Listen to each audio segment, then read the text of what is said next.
নমস্কার ড্রামা প্রেমী বন্ধুরা, আঁকিবুকিতে আপনাদের স্বাগত। আসুন ক্লান্তি সরিয়ে এঁকে ফেলি এক মজার জগৎ। আদাম রাজি হয় না। তুমি আমায় ভালোবাসো না, তাই কিস করতে পারো না। তেমনি আমি ইভকে ভালোবাসি না, তাই আমিও পারবো না। অনেক ভেবে আজাই রাজি হয়, আদামের কাছে এগিয়ে আসে। তবে এমন কিছুই সে করে না। আজাইয়ের দেহে যেন প্রাণ ফেরে। আদাম ইভের কাছে এগিয়ে আসে। সে খেয়াল করে ইভ বদলে গেছে, আগের মতোই সহজ সরল। তবে কে কিস করলো তার সন্দেহ হয়। দেখা যায় সেই অদ্ভুত কিছু। বাইরে এসেও আদাম কাউকে দেখতে পায় না। আজাইকে টর্চার করার জন্য ইভ তার কাছে ক্ষমা চায়। ইভের একটু কেয়ার পেতেই বেচারা গলে জল। সবকিছু আবার আগের মতো ঠিক হয়ে যায়। কিন্তু ইভের হঠাৎ পাল্টে যাওয়াটা আদামের কাছে স্বাভাবিক মনে হয় না। বুঝতে পারে হয়তো বড় কোনো বিপদ আসছে। আদাম নজর রাখতে চারিদিকে ক্যামেরা লাগায়। আজাই দুটো কিচেন আনে, এতে ট্রাকার লাগানো আছে, একটা নিজের জন্য, একটা আদামের জন্য। আজাই বলে, ওই শোনো, উল্টাপাল্টা কিছু ভাববা না। যাই হোক, আজাইয়ের থেকে ছোট্ট উপহার পেয়েই আদাম খুশি। বন্ধুরা আজ পাবে মিটিং করবে, এটা শুনে আজাই ভয় পেয়ে যায়। বাড়িতে ইভ আছে, সকলে তাকে দেখে ফেললে বিপদ হয়ে যাবে। যদিও আদাম ব্যাপারটা সামলে নিয়েছে।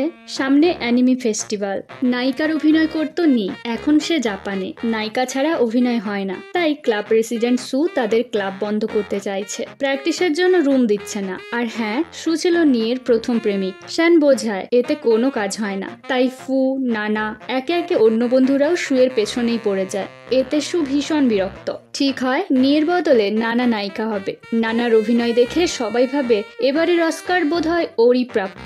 এত বিশ্রী অভিনয়ে সবাই হতবাক। এভাবে নাটক হয় না। একে একে সবাই ক্লাব ছেড়ে চলে যায়। কত স্মৃতি জড়িয়ে আছে ক্লাবটার সাথে, এসব ভুলে যাওয়া কি এতই সহজ? ইভ বলে, আমি তো নিয়ের জায়গা নিতে পারি। আজই খুশি হয়। আদামের এসব ভালো লাগছে না। এখনো তার সন্দেহ যায়নি। সত্যিই কি ইভ আগের স্মৃতি ভুলে গেছে? নি ফিরে এসেছে, এতে সবাই খুশি। তাদের ক্লাব আবার শুরু হবে। কেউ বুঝতে পারে না এটা নি নয়, ইভ।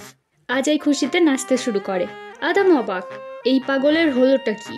ইভ নিয়ের পরিচয়ে থাকবে জেনে আদাম চিন্তিত হয়ে পড়ে। হোস্টেলে এসে ইভ নিয়ের জিনিসপত্র দেখছিল।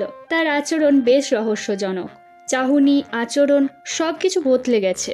যেন এই ইভ মোটেও সহজ নয়। মিস্টার বিগ ইভকে খুঁজছে, অপমানের বদলা সে নেবে। সু চাইছে নিয়ের সাথে আবার সম্পর্কে ফিরে আসতে। নিয়েতে রাজি নয়। আদাম আজাইয়ের জন্য শীতের পোশাক এনেছে। মিস্টার বিগকে দেখে আজাই ইভকে খুঁজতে শুরু করে। বিগকে দেখে নিয়ের মনে দুষ্টু বুদ্ধি আসে। সে বলে, সু আমার বয়ফ্রেন্ড, আমার বদলে ওকেই মারো। যেমন কথা তেমন কাজ। মাঝখান থেকে বেচারা সু ফেঁসে যায়। আদাম বুঝতে পারে ইভ মিস্টার বিগকে চেনে, অর্থাৎ সে কিছুই ভোলেনি। ইভ বলে, আমি তোমাকে চাই। আজাই তোমাকে চুরি করেছে, যা আমার তা আমি নিয়েই থামবো। আজাই ইভকে নিতে আসে। আদাম বাধা দেয়, ও ইভ নয়। আগের থেকে এই ইভ অনেক ভয়ঙ্কর। তবে বোকা আজাই কখনই বা আদামের কথা শুনেছে। সে ইভকে লুকিয়ে ফেলে, কিন্তু ইভের আচরণে বুঝতে পারে সত্যি এটা ইভ নয়। ইভ এগিয়ে আসে, আদামকে ফিরিয়ে দাও, না হলে সবাই জানবে আমি নি নই, ইভ একটা রোবট। আর এসব কথা আদাম জানতে পারলে তুমি শেষ। আজই বুঝতে পারে আদামকে চেঞ্জ করে ইভের বয়ফ্রেন্ড বানাতে হবে। ব্যাপার হলো সে জানে না আদামের মেমোরি সুইচ কোথায়। ফু বলে হয়তো ওর প্রাইভেট পার্টি আছে। আদামকে ভুল বোঝার জন্য আজাই ক্ষমা চায়। আদামের জন্য সে পোশাক এনেছে। তখনই আদাম পোশাক পাল্টাতে শুরু করে। বেচারা আজাই পারছে না এসব সহ্য করতে, কিন্তু এছাড়া কোনো উপায়ও নেই। ফু বলে, ওই পাগল, সবটা দেখেছিস তো? আজাই বলে, মাথা খারাপ। এক রুমে শুধু দুজন, একটাই বিছানা, চারিদিক লাগানো, আলো নেই। তখন পুরো পোশাক খুলতে বললে না জানি কি হতো। আজাই তাকে স্নানে নিয়ে যায়। এই বাহানায় আদামকে টাচ করে মেমোরি সুইচ খুঁজছে সে। ক্রমশ হাত নামছে নিচের দিকে, কিন্তু কোথায় সুইচ? আদামও পিছিয়ে থাকে না। আজাই পড়ে মহাবিপদে। দুই বন্ধু ব্যালকনি দিয়ে গার্লস হোস্টেলে ঢোকে। তবে ফু আটকে যায়। অনেক চেষ্টার পরেও সে বের হয় না। আজাই কোনো রকমে তাকে ঢাকা দিয়ে চলে যায়। এতে যা হওয়ার তাই হয়। শুরু হয় স্ত্রী ধোলাই। বাধ্য হয়ে আজাই কিচেনে চাপ দেয়। আদাম বুঝতে পারে আজাই বিপদে আছে। সাথে সাথে আদাম পৌঁছে যায়। সুপারম্যানের মতো উড়ে গিয়ে আজাইকে নামিয়ে আনে। আদাম ইভের থেকে সম্পূর্ণ আলাদা। তার অন্য কোনো রূপ নেই, শুধু ইমোশন আছে। সে থাকতে আজাইয়ের কোনো ক্ষতি হতে দেবে না। আজ ড্রামা রিহার্সাল আছে, স্যার আর স্টুডেন্টরা আসবে, সবই রেডি। কিন্তু স্টেজে ঘটছে আরেক ঝামেলা। গল্পের নাম ড্রাগন নাইট। ড্রাগন রাজার হাতে মারা যাবে, তবে আজাই কোনোভাবে মরতে রাজি নয়। যুদ্ধ করেই কেটে যায় 1টা ঘন্টা। এমন সময় আদাম এসে কুইনের বদলে ড্রাগনকে বাঁচায়। নাটক আগাগোড়া বদলে গেছে, তবে এতেই সকলে খুশি। তাই অ্যানিমি ফেস্টিভ্যালের জন্য তাদের নাটকটাই সিলেক্ট হয়। এদিকে ব্যাকস্টেজে সেই অদ্ভুত মানুষ এসে ইভের সিস্টেম চেঞ্জ করছে। আদাম পিছু করেও তাকে ধরতে পারে না। লোকটি অদ্ভুত একটা যন্ত্র ফেলে যায়। গভীর রাত, ঝড় বৃষ্টি হচ্ছে, কারো কান্নার শব্দে আজাইয়ের ঘুম ভাঙে। ভয়ে ভয়ে বেরিয়ে এসে দেখে এটা ইভ। সে নিজের ভুল বুঝতে পেরেছে। ঘন্টা 2 ধরে চলে ইভের কান্না, আর এই দুজন তাকেই দেখছে। আজাই বলে, ঠিক আছে ঠিক আছে, আর কারো ক্ষতি করো না, আর আমার যত্ন নেবে আর ভালোবাসবে, বুঝেছো? এটা শুনে আদাম আজাইকে কাঁধে তুলে নেয়। চলো ঘুমোবে চলো। পরদিন শু আর মিস্টার বিগের কাছে ইভ ক্ষমা চায়। ইভ এখন ভগবানের মতো পবিত্র। বিগের মতো বুনো মাফিয়াও তার কাছে পুঁচকে ইঁদুর হয়ে গেছে। ইভ বলে দেয় আমি নই, তবে তার কথায় কেউ পাত্তাই দেয় না। এবার তার লোক আজাই আর আদামকে এক করা, কারণ তাদের খুশিতেই ইভ খুশি। দুজনের মাঝে সে তৃতীয় ব্যক্তি হিসেবে থাকতে চায় না। আজাই পড়ে মহাবিপদে। এই যে দিনে ডাকাতি, এরা জোর করে তাকে সমকামী বানাবে নাকি? ইভ আজাইয়ের সাথে ডেটে যেতে রাজি হয়ে গেছে। আজাই বেশ খুশি, তবে ইভের বদলে আদাম আসে। এটাই ছিল ইভের প্ল্যান।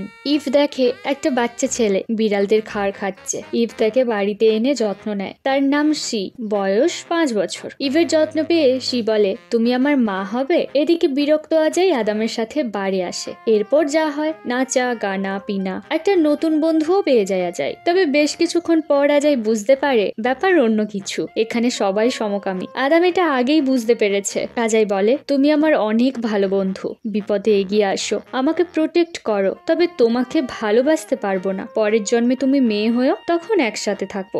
বাড়িতে বাচ্চা দেখে আজাই ভাবে এ আবার কে। স্বপ্ন ভেবে আজাই ঘুমোতে চলে যায়। ঘুম ভাঙলে দেখে তার ঘরের অবস্থা ঘন্ট হয়ে আছে। এরপর যা হয় আর কি, আমার মতোই চিৎকার করে বাড়ি মাথায় তোলে। সি যথারীতি আদাম আর ইভকে বাবা মা বানিয়ে ফেলেছে। আজাই নাকি তার সৎ মা, রাতারাতি সৎ মা, ভাবা যায়? আদাম বলে ইভ এমন করো না, আমি না হয় ওর ভালো বন্ধু হয়ে থাকলাম। অদ্ভুত মানুষটির ফেলে যাওয়া যন্ত্র দেখে তারা বুঝতে পারে এটা ভবিষ্যতের যন্ত্র, যার সাহায্যে ইভকে বদলানো হচ্ছে। শান জানায় নি অসুস্থ, তাই কিছুদিন সে আসবে না, এবং আজ থেকে ক্লাবে একজন নতুন মেম্বার আসছে। আদাম বেরিয়ে আসে। আজাই যতই চেষ্টা করুক আদাম ঠিক তার কাছেই এসে যায়। নানা তো আদামের পেছনেই পড়ে আছে। আজাই যখন জানতে পারে আদাম ইভকে কোথাও লুকিয়ে রেখেছে, তখন সে বেশ বিরক্ত হয়। অন্যদিকে ইভ গণসেবা করে যাচ্ছে। সে এখন সানের কাজিনের বাড়িতে। নিয়ের এমন রূপ দেখে সেও অবাক। ইভের চিন্তায় বেচারা আজাই পাগল হয়ে যাচ্ছে। দুই বন্ধু মেয়ে সেজে গার্লস হোস্টেলে আসে ইভের খোঁজে, তবে তাকে পাবেই বা কোথায়? ইভের খবর পেয়ে তারা হোটেল রুমে যায়। চারিদিকে মেয়েতে ঘেরা। এরা পবিত্র ছেলে, তাই চুপচাপ ইভের অপেক্ষা করছিল। তবে কতক্ষণই বা এমন থাকা যায়? না না, উল্টাপাল্টা কিছু ভাববা না। মেয়েগুলোর সাথে কার্ড খেলতে শুরু করে। পুলিশ যখন জানতে পারে নিখোঁজ, তখন অন্য বন্ধুদের কাছে খোঁজ নিতে শুরু করে। এতে যা হয়, উল্টে ওরাই জেলের ভেতর ঢুকে যায়। আদাম এসে ইন্সপেক্টরের সাথে ইভের কথা বলিয়ে আজাইকে ফিরিয়ে আনে। বেচারা ফু আজাইয়ের জন্য শানের চোখে খারাপ হয়ে গেছে। এভাবে কাজ না হলে আজাই জেদ ধরে বসে, ইভকে না আনলে আমি খাবই না। তবে বেচারার পেট বলছে আর এক কথা। এবার সে পোটলা বেঁধে বেরিয়ে যায়। এতেও আদাম বাধা দেয় না। ফু বলে সব হয়েছে তোর জন্য, শান আমার সাথে কথাই বলছে না। বেচারার হবু গার্লফ্রেন্ড। আদাম বাড়িতে না থাকায় শি আজাইয়ের কাছে আসে। বাড়ি ফিরে শিয়ের জন্য খাট তৈরি করে আদাম। শি বলে যদিও তুমি ছোট আর ঝগড়ুটে, এরপরেও তুমি ভালো মানের, আমি সাহায্য করব আদামকে ভোলাতে। শিয়ের কথা মতো কাজ শুরু হয়।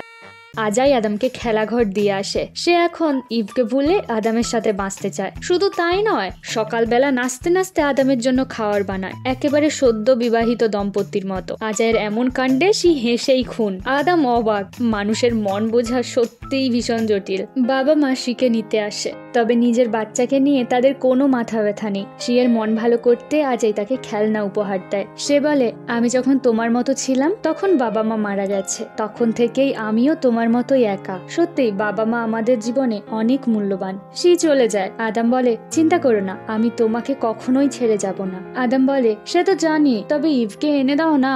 আদামের ফোনে মেসেজ ঢোকে। আজাই বুঝতে পারে এটা ইভের। শুরু হয় ফোন নিয়ে কাড়াকাড়ি। আজাই বলে এমন করো না, আমাকেও দেখতে দাও।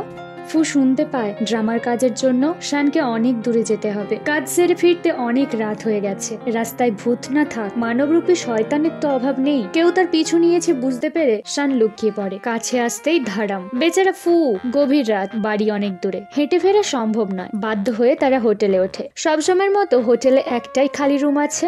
রুমের ডেকোরেশন, টিভি সবকিছুই অন্যরকম। তার উপর পাশের রুম থেকে আসছে উল্টাপাল্টা শব্দ। পরিস্থিতি স্বাভাবিক করতে ফু গান চালায়। সারা রাত বাথটাবে ঘুমিয়ে ফুয়ের ঠান্ডা লেগে গেছে, তবুও সে বেজায় খুশি। শানের সাথে এক ছাদের নিচে তো ঘুমোতে পেরেছে। আজাই জিজ্ঞাসা করে, এতে তোর কি লাভ হলো? ফু বলে, বুদ্ধু, এভাবেই মেয়েদের মন জয় করতে হয়। দেখবি দুদিন পর ও নিজেই আমার কাছে আসবে। পেছনে শান এসে দাঁড়ায়। আজাই ইশারা করে, এবার থাম। তবে কোথায় কি, বেচারা আবার হেরে গেল।